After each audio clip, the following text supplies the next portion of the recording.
Nahimana Dieudonné muri kino kiringo nkaba ndiko nditoza umushinga amateka yigenga mu ntara ya Bujumbura. Tusigaye tuvuga ko ntara Bujumbura yagutse, no kuvuga bihagaze mu ndinganizo shasha bijanye n'ingene intara zitunganijwe.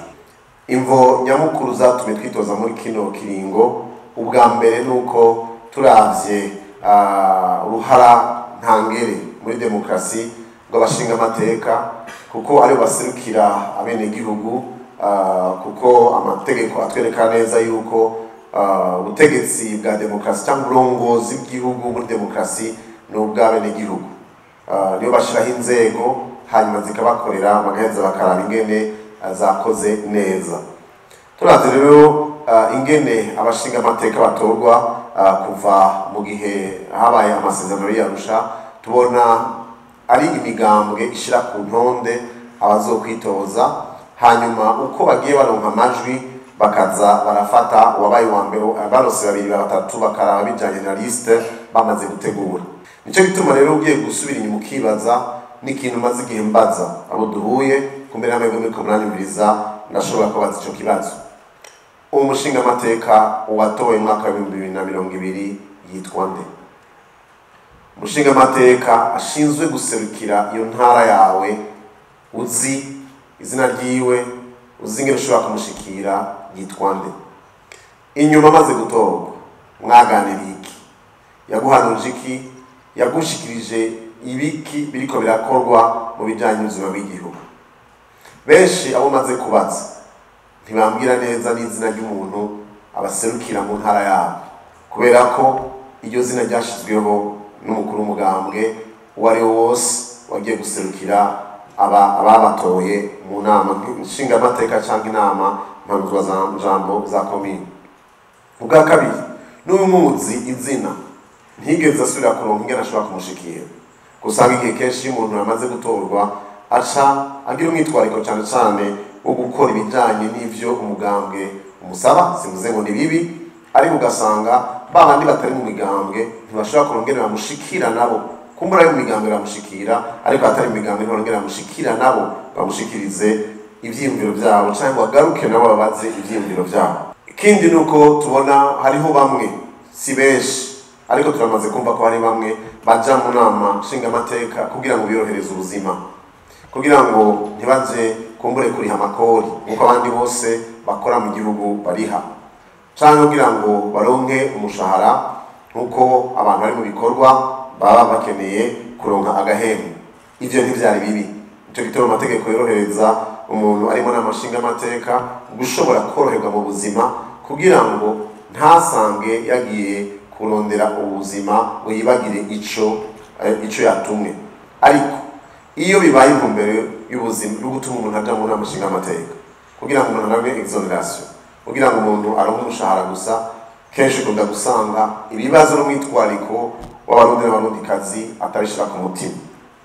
Turavye ivyo vyose rero tubona yuko kugira ngo demokrasi itsimbatare muri kino gihugu harageze yuko umurundi amenye uwo yatumye kugira ngo amuserukire mu kuraba amategeko azomugenga aza gufatwa mu nama nshinga amateka canke no gutunganywa kw'ikomine yiwe. Ni vyiza ko umuntu wese yagiye gutora avuga ngo natoye uwitwa naka, kandi untoye ndamuzi, ndazi inyifato yiwe, ndazi ingene abayeho, ndazi yuko ari umuntu w'icitegererezo canke w'akarorero.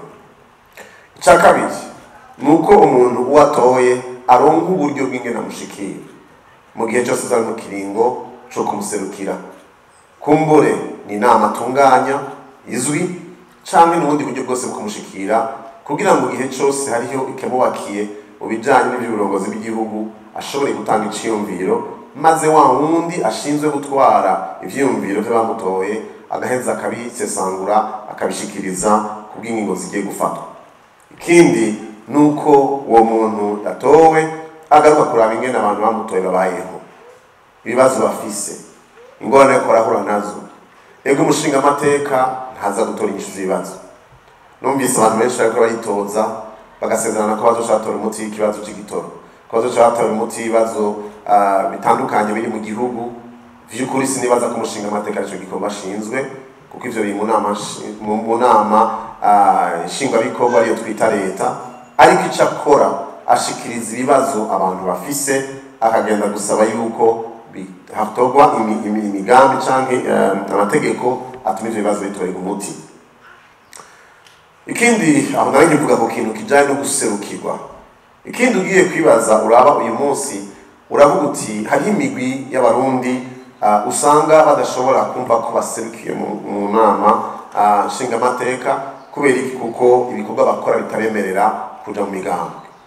Hari umugwi ugwaruka rugize ibice byinshi by'abarundi kandi ariko nguvu zizoshobora gutuma kino gihugu gitera imbere. Ego simvuze ngo mu bari mu nama nshingamateka nta gwaruka rimwe. Ego simvuze yuko jewe nkiri umumato mu bijanye n'abazo bariko baritoza muri ico kibanza cyo kuba abashingamateka. Ariko igihambaye si imyaka uri mu nama nshingamateka afise. Igihambaye ni umwanya mara ariko arumviriza ibibazo ugwaruka rufise kugira ngo uronke akaryo gushobora guterera ku bijanye n'iterambere ry'igihugu. Novuga imigwi myinshi itandukanye y'abantu usanga ijwi ryabo ridashobora gushika ahariko haravugirwa ibijanye n'ubuzima bw'igihugu.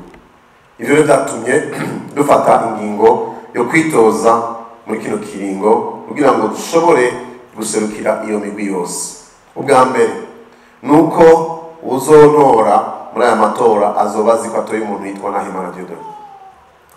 Ubwa kabiri nuko namaze kwemera yuko biciye mu buryo leta canke novuga umushingamateka aronka ku gikorwa akora, kubwo sinzi ko nokita agashiruka bute aronka, nemeye yuko ako gashiruka bute nzokagabura n'abantu bazoba bariko barakorana mu biro vy'umushingamateka Nahimana Dieudonné bakira ivyiyumviro n'ibibazo abantoye n'abarundi bose bafise kugira ngo umuntu avyegeranye ashobore kwitwara mu gihe hariho ibiganiro biriko biraba ku mategeko ariko arafatwa mu buzima bw'igihugu.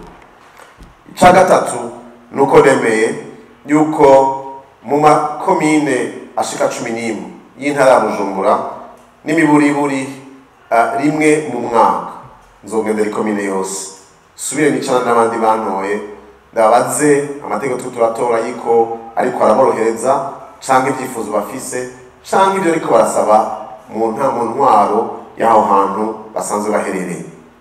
Ni kuvuga nakoze ngo n'imiburiburi ko rimwe mu mwaka zogendera ikomine yose, ariko binashobotse kakarenga.